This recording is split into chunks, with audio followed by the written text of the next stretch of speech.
Halo semuanya, perkenalkan saya Ratu Greta Gaisan. Saya Lena Nugraha. Saya Muhammad Rehan Fadil. Saya Muhammad Rizky Arifah. Pada video hari ini, kelompok kami akan membahas terkait sesi 19 yang berjudul Instrument and Good Governance. Selamat pagi Bapak. Sebelumnya perkenalan dulu, kami kan dari pihak BINUS ada tugas untuk interview terkait tentang mata kuliah ATNDH. Sebelumnya dengan Bapak siapa?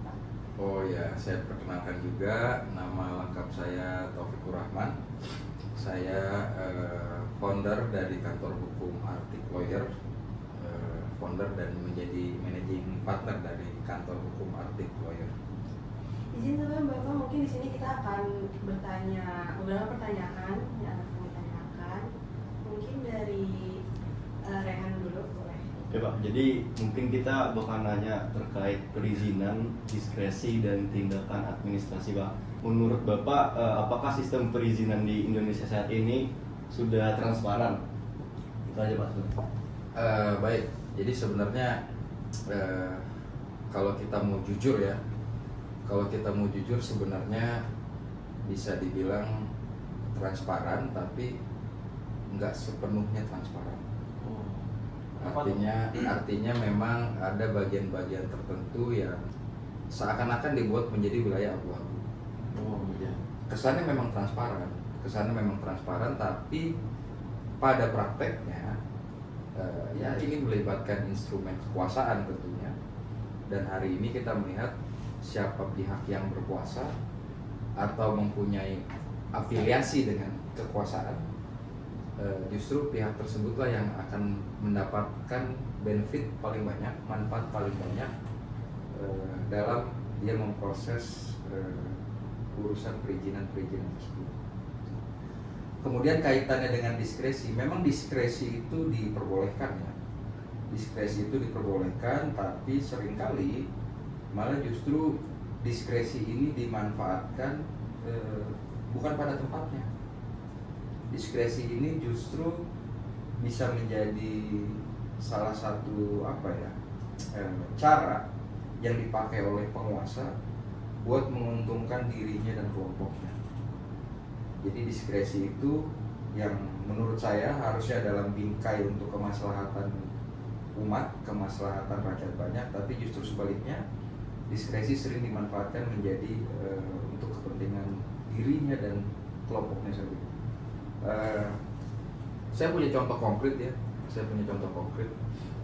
Jadi, Pak Jarod, yang namanya denda kompensasi KLB atau apapun namanya, duitnya masuk dulu Pak ke dalam pot besar yang namanya APBD, oke? Baru kemudian dibahas bersama dengan DPRD DKI, ditentukan skala prioritasnya berdasarkan yang namanya RPJMD. Baru direalokasikan duit tersebut mau kemana. Bukan dipakai dulu buat bangun, baru nanti diappraisal dan dicatatkan. Itu keliru Pak. Bahwa berdasarkan undang-undang tentang perbendaharaan negara dan undang-undangan keuangan negara, pintu masuk dan pintu keluar APBD itu cuma satu. Pintu masuk dan pintu keluar uang itu cuma satu, yaitu APBD. Jadi itu adalah praktek yang keliru, praktek yang salah, dan praktek yang sudah ditinggalkan, dan itu adalah amanah dari reformasi 98. Saya kira kita menyimpang dari Pak, topik begini kita. Pak, bukan. Jadi Ini saya luruskan Pak. Ada peraturan tentang pemerintah daerah itu ada discretion, ya. Kepala daerah mempunyai discretion.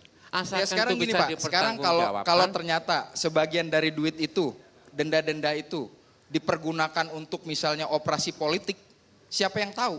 Kenapa? Karena tidak bisa dilakukan pengawasan. Saya sebagai anggota DPRD tidak punya hak konstitusional untuk mengawasi proses pelaksanaan dana budgeting tadi. Kita diskusi tentang Anies. Enggak Pak, kalau bukan tentang enggak, bukan begitu. Ini kebijakan Pak. Ini kebijakan Pak. Enggak, ini kebijakan karena Jakarta butuh percepatan. Termasuk banyak rusunawa. Untuk cara-cara yang baik, untuk tujuan-tujuan yang baik, bangun simpang susun semanggi, mengurai kemacetan dan lain-lain, itu tujuannya baik, saya sangat sepakat.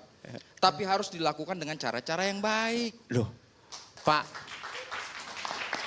Kira-kira begitu Pak. Oke, makasih Pak. Mungkin bakal lanjut ke pertanyaan selanjutnya Pak. Langsung ke Kiki aja. bagaimana pengacara dapat menilai apakah diskresi yang diambil oleh pemerintah merupakan pelanggaran hukum? Ya, dari cerita tadi justru kita bisa menilai, saya bisa menilai bahwa sebenarnya terjadi pelanggaran hukum. Kenapa?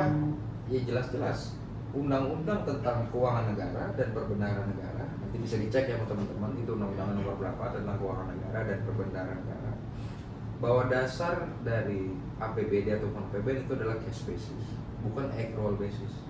Ya.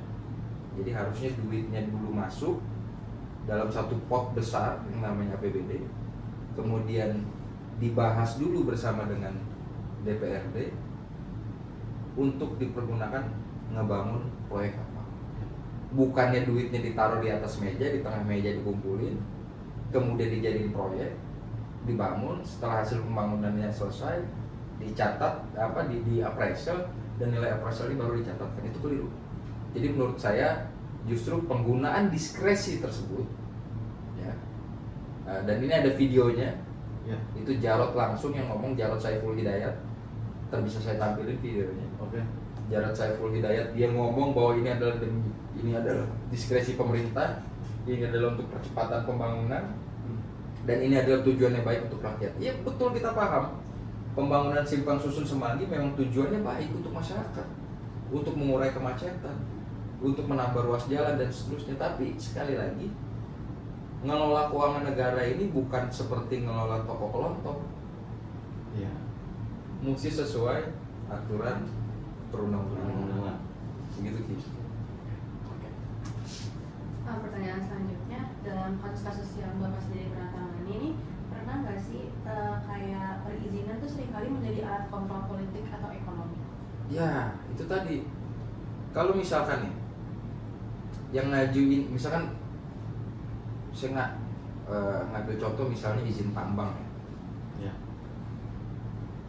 Misalnya yang pegang kekuasaan dari kubu A, kemudian yang ngajuin izin tambang ini dari kubu yang berlawanan, kubu B. Kira-kira dalam logika kita sederhana bakal dikasih izin nggak?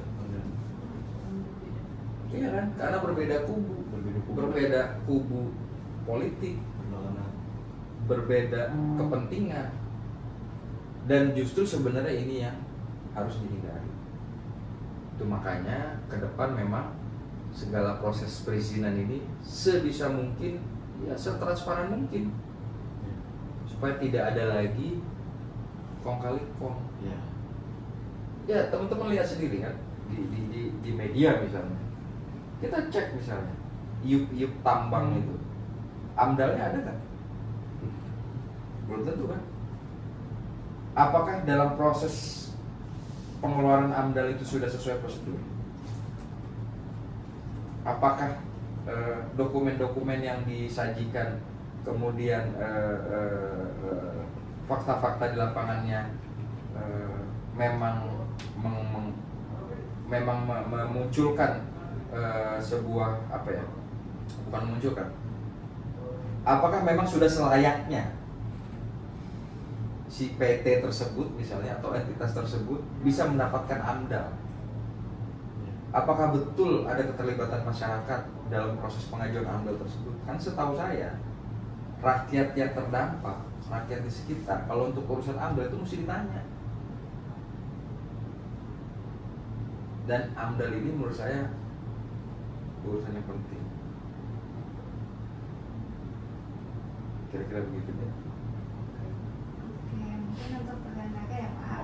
Nah, menurut Bapak sendiri, apakah instrumen keperdataan yang digunakan pemerintah seperti kontrak atau perjanjian pernah menjadi objek sengketa yang Bapak pernah tangani sebelumnya? Kalau di kantor hukum kami sendiri belum pernah ya menangani objek-objek seperti itu.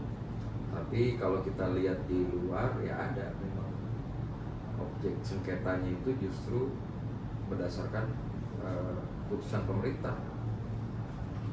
Ya kan? Misalnya nih, kalau kita tahu kan dalam perkara TUN misalnya. Dalam perkara TUN itu kan selalu yang menjadi objek kan besiking kan. Ya kan? Contoh misalnya sertifikat. Ternyata sertifikat yang diterbitin oleh BPN nggak sesuai aturan, warkahnya nggak jelas, ya kan?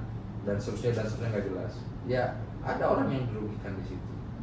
Sehingga apa? Sehingga orang bisa menggugat. Jadi kita begitu. Oke. Terima kasih ya Pak. Terima kasih banyak, Pak. Ya. Oke, jadi mungkin segitu aja video edukasi dari kami dan sesi interview dari kami. Terima kasih banyak. Assalamualaikum warahmatullahi wabarakatuh.